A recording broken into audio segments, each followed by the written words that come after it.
galateeffannaa waaqa gooftaa keenya ni galateeffannaa waaqa gooftaa keenya bara baraan galateeffamaadha bara baraan galateeffamaadha bara baraan galateeffamaadha bara baraan galateeffamaadha.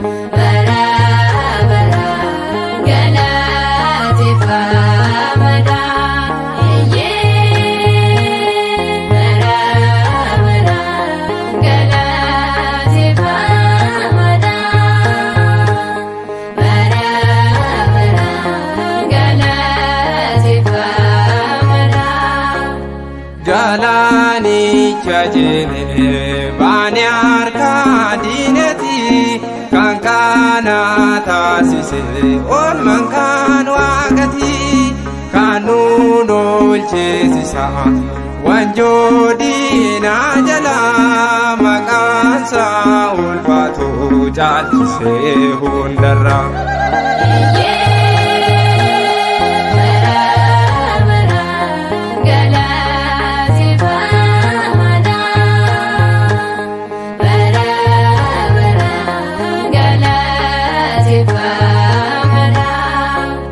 Nyaata barruu sarara mannaa kan nu soore dheebuu soosoon arge diina keenya moonee walga'ii soorota nut bakka ilaallu nyaannee kan hin guute soorata nuun nyaannu.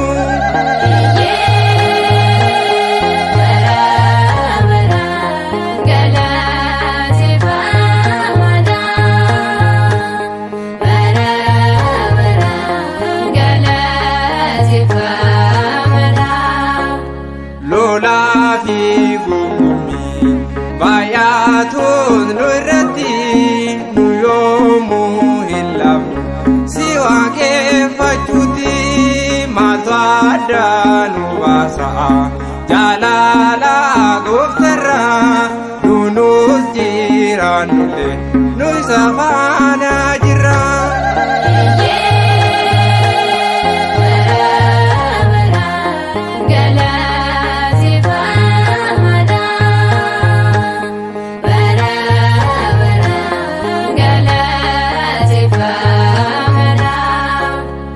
Gammachuun dhaabbannee galataaf kan irraa maqaa keenya gooftaa bilisa baan irraa godhuun diinaa jabee sagalee isaa dhugaa manneen diinaa soofee faaruu bililidha.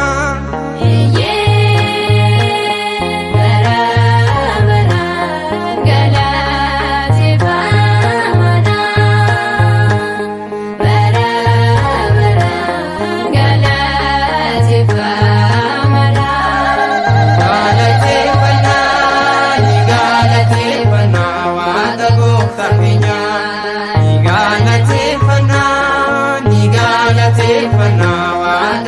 gooftaa keenya bara